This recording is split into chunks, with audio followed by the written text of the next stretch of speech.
What's up, everybody? We are back. It is October 17th, 2019, 2:05 p.m. Today's Thursday. All right, I tried live streaming this, but I guess a month away has got some cobwebs on my mind. I can't get the stream key to work, but we'll just do this manually now. Being that the Noreaster's over, we had 97-mile-an-hour winds off the coast of Massachusetts, also by the just a little bit east of Long Island, the end, Montauk. I spent a lot of time there. We knew we were going to see some wind, but 97 miles an hour, that's a little rough. And you can see that counterclockwise spin kind of peaking right over Connecticut, Rhode Island, Massachusetts here. So the main part of the storm was right in this area. We got to understand these are turning counterclockwise. So a lot of this was being pulled into Massachusetts, into the east side of Massachusetts going inland, and then came around this way like this. We had some wind up here in northeast PA today. You can see those beige purple colors, and then the deep purples here, and then almost blues and whites. Looks like snow on some other radars, but this was pretty significant, guys. 97 miles an hour, trees down in Connecticut, Rhode Island, Massachusetts, New York, Vermont, New Hampshire, you name it. All these states here, including Long Island, part of New York, and in Jersey as well. It didn't quite make it to that extent here in northeast Pennsylvania. I think D.C. escaped a little bit here. We got to understand the straight line winds would be right here, and then as it curls to that 9 shape we always look for, that's where the most damage is going to be done. The wind's coming in and the wind's coming out, usually closer to the coasts, where there's less mountains and stuff like that blocking the actual wind. So that's a little bit of an update on that. I will have some details about power outages. There's over 2 million people without power because of this nor'easter, which pretty much came out of nowhere, guys. When I posted this, you can't really see over in this area. There was a dip in the jet stream here with a lot of cold air over the Great Lakes, and then there was the moisture that came in from the west over the Dakotas, that storm that dumped a lot of snow in the Dakotas and the northwest. It moved straight across and it hit that cold air, and boom, it was like two separate systems just doing a Fujiwara effect right around each other. Fujiwara effect is what hurricanes do when they get within about 800 miles of each other. They kind of spin like a yin-yang, and then the bigger one kind of survives and shoots off into whatever direction the highs and low pressures allow it to. But pretty early season nor'easter here as far as winter ones go. We didn't see much snow with this. It was more rain than anything. If your leaves aren't falling down, they certainly are now. So 97 miles an hour was one of the peak wind record recordings we saw. And it looks like this was dotted off the coast here. So it may not have been a land wind that we saw, but certainly close enough to where we could have seen 80s and 70s, certainly hurricane force winds. So with that said, let's move on here. Well, the topic of the video here is definitely going to be Nestor, tropical storm Nestor. Right now it is storm 16, potential tropical cyclone 16. We can click on this real quick and see kind of what it's doing. I'll let this load a little bit. While that's loading, we'll go right here. Actually, it's loading. We'll let it load. We got time. So you can see we're starting to get that formation going in the southeastern or southwestern Gulf, rather. We got two separate spots here. We can see those straight line winds coming up, trying to curl counterclockwise. Let's check this out. We got tropical storm warnings for the states of Louisiana, Mississippi, Alabama, Florida Panhandle. Definitely Florida Panhandle, because this is where they expect this thing to go. And I brought up Google Earth here too, because we're going to look at some spots where we're going to see this pretty much peak out.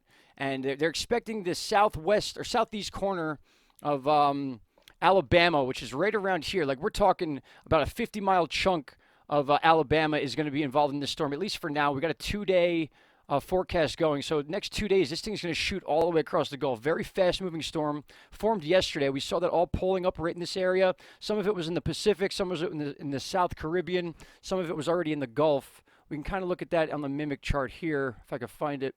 I got stuff all over the place. Here we go. We'll zoom in a little bit here. Now, see how this stuff is all just getting sucked in? That's the counterclockwise motion of this thing, and there's nothing pushing it. It's not rocking to the east. It's not rocking to the west. It's not going south or north. It's kind of just sitting right over here, right to the west of Cancun. This is all part of Mexico here. And then you see it kind of escape into the Gulf, and that's going to be the issue. Once this thing is fully in the Gulf, you can see all this bottom part of the storm getting sucked up right into this central area right here. This is not moving at all. And once this does get all packed up, it's going to go whoop. It's going to shoot right across here. That's why we got part of this Alabama sticking down here. And then the Florida Panhandle is really going to take a hit from this. We're talking 4 to 5 feet of water, like above ground level, that we could be dealing with, including 20 plus inches of rain in some areas. I don't know about that. I saw Some of the rain charts showing 5 to 6, 7 to 8, stuff like that. That's pretty reasonable. It would be more of a standstill storm that would bring 20 plus inches of rain, a full blown hurricane. This is probably going to stay a tropical storm, only because it doesn't have enough room and it's moving so fast that it's not really going to have time to really settle and become a hurricane. It's just jet lining right across to, you can see here, Alabama, parts of Louisiana because of the counterclockwise spin. Everything's going to hit this way and then flow back south and then to the east, and then boom, again, it's going to come right around. So the Panhandle is most exposed here for this storm. And it's hard to read these down here, but we got Thursday 8 p.m., Friday 2 p.m., Friday 8 p.m. or 8 a.m., and then Friday 12 hours later, Friday 8 p.m. So we're going to start seeing effects from this between, I want to say, Friday 2 o'clock in the afternoon till Friday 8 p.m. And then we're really going to see this thing dig in and do what it's going to do to the Panhandle of Florida. Now, again, let's look at some of these areas that we're expecting to get hit pretty hard. And one of them is a pretty popular area in Florida. You can see right here, Panama City.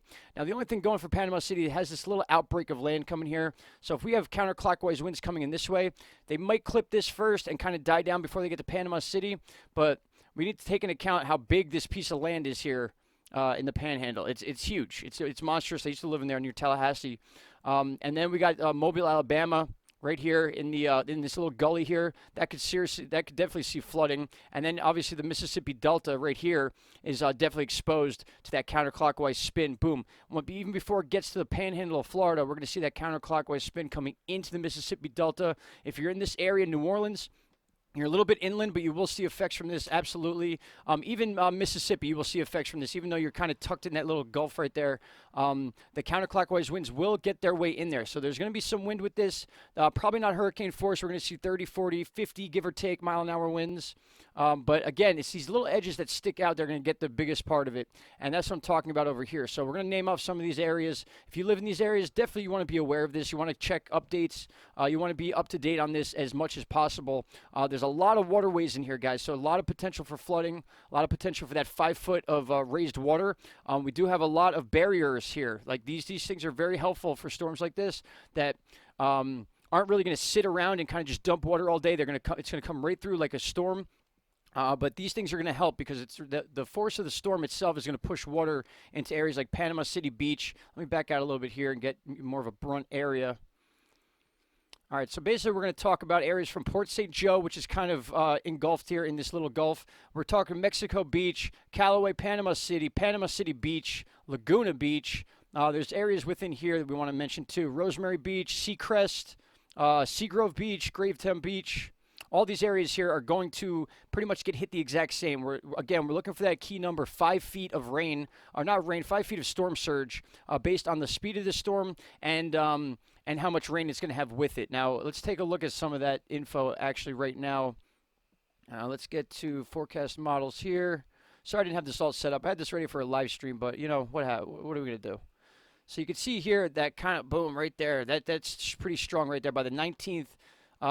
That's 2 days from now. So the 19th is really going to show us exactly where this thing's going to go. Not really going off track from that Panama City area right in the Panhandle here. And you can see how big this is. It's not really congesting enough to be like that tight hurricane that we usually see, which is why it's probably going to stay a tropical storm. But, I'm trying to get a better spaghetti plot of this. In fact, let's check out the spaghetti plots. Go to Mike's weather page. Very good tool for this type of stuff. Here we go. This is what I wanted to see. So we can look at this chart here. And you kind of see these blue highlights here. Again, that is because of the counterclockwise spin. The storm is going to be spinning like this.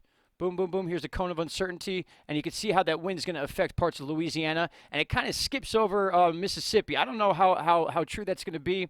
But, again, the counterclockwise winds are going to be there. Some might stick into there. You never know. But Alabama is under tropical storm watch. Florida's under tropical storm watch, and so is Louisiana. So the bottom line is you got to understand those warnings, and you got to adhere to them, especially if you live on the coast here. In fact, it might not be a bad day to go a little north, go visit some family or something if you have that option.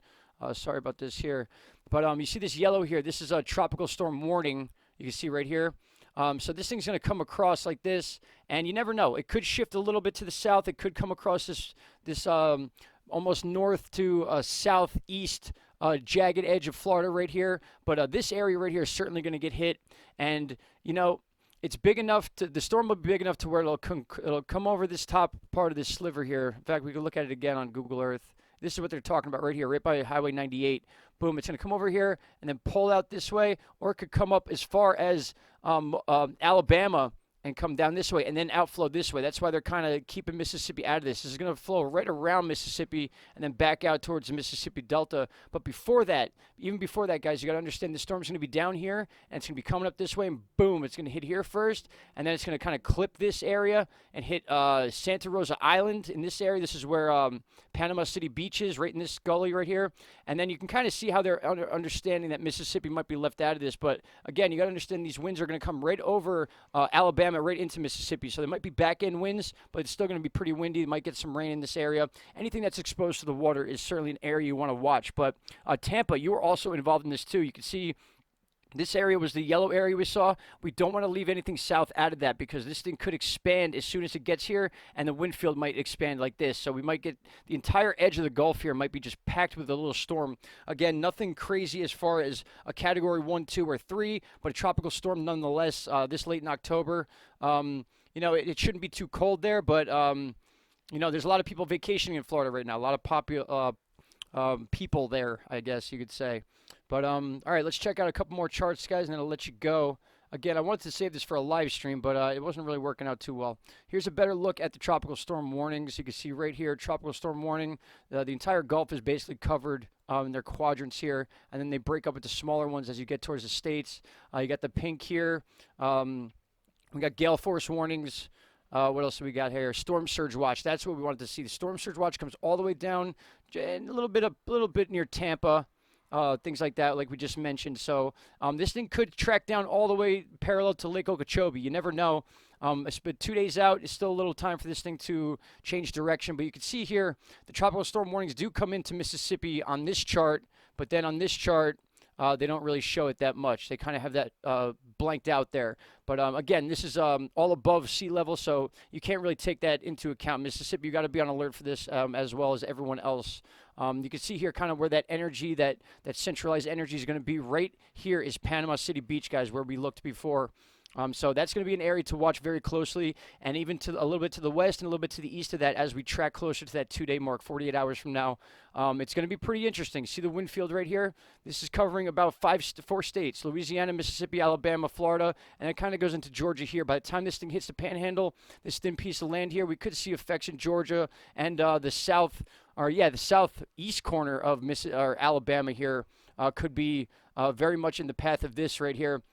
Once it hit land, it begins to weaken a little bit, but not enough to where it's only going to be a couple hundred miles inland, not even right here with the Alabama area. So it's going to affect a lot of states, and then it's going to come up right through Georgia, South Carolina, not as a hurricane, though, so we can kind of be prepared for a broken up storm by that time. We just got to wait and see. And again, when you check out the mimic chart here, you can see this energy really coming together now. The next 8 hours, you're going to see all this stuff pack right up into the South Gulf here, right to the south of Texas, to the west of Cancun. And then the next 2 days, you can see our Noreaster curling out in this area here. This is putting a blanket of pressure down right here. And then, boom, it's going to flatline this storm. And this storm's going to follow right there until there's a break, and it's going to come right through the panhandle there. So I'm pretty sure I covered everything that's important right now. Really, what we need to look out for is that number, that 5 foot of water storm surge right here in a lot of these beaches. Panama City, a lot of those beaches I just read off to you. This is going to be all the way to Santa Rosa Island, Pensacola, Florida. All these areas are going to be in the crosshairs of this storm. What do we got? Nestor. What a weird name, Nestor. Now, that was Lester in that TV show. What else did I want to talk about here? Tallahassee, you're definitely under tropical storm warnings. Tampa, like I said, not so much. We had that little bit of pink right around here. Tampa's not out of the woods yet with that, but I don't see there really being a major storm surge here, being that we got a counterclockwise spin. If this thing were to come, it would kind of clip down here by Sarasota, Breton, and then wouldn't really push too much water into that Tampa Bay area right there. So that's a good thing. Maybe see a decent amount of rain in that area. But again, the rain totals aren't that high for this storm. It's going to be a quick mover, and that's a good thing in a way. And then in another way, it kind of brings that storm surge with it a little quicker. Here's another version of that chart we're looking at, and you kind of see how this thing just shoots diagonal from the South Gulf here. As soon as that energy comes up, like we showed in the Mimic chart, you're going to see that shoot up, and boom, it's going to come and go. It's going to peak right. See, this one's even showing a little bit towards the east, a little more just above Tampa here. But we got to understand it comes this way, and boom, it kind of hooks like this. So that front end of the storm is always the strongest, and then the jet stream kind of flattens it out at the end there and kind of shoots it out into the Atlantic Ocean. So it's going to come and go, and then, oh boy, we're going to be talking about that. That might be a winter storm, guys, that we're seeing right here. Low pressure 988. Not quite as low as the nor'easter we just dealt with, but we got some weather coming, guys, and we got some stuff we're going to be talking about. Great Lakes. And what else? There was something else I saw here earlier. Yeah, that puppy right there. Jeez Louise. I apologize for my voice, guys. It'll be a couple more days before that's back on point. It feels better. I'm drinking tea right now. Kombucha. I love kombucha. All right, well, I think that's all we got for now, guys. Again, you want to check out this site. This is a really good website, Mike's Weather Page. Very popular guy amongst the weather community out here. And this is where you get all these really good charts from. So we're dealing with storm number 16 of the season, October 17th. Could be a tropical storm by the end of today. We don't know yet. It's 2:21 p.m. now. If it does become a tropical storm, I'll be back on here to let you guys know. And you know what? While I got you here, I want you guys to go listen to a song. It's called Snuff by Slipknot. And with that said, guys, I'm going to let you go. 97-mile-per-hour winds in Massachusetts today. No! All right, guys, take care. Have a great night. I'll talk to you soon. Bye-bye.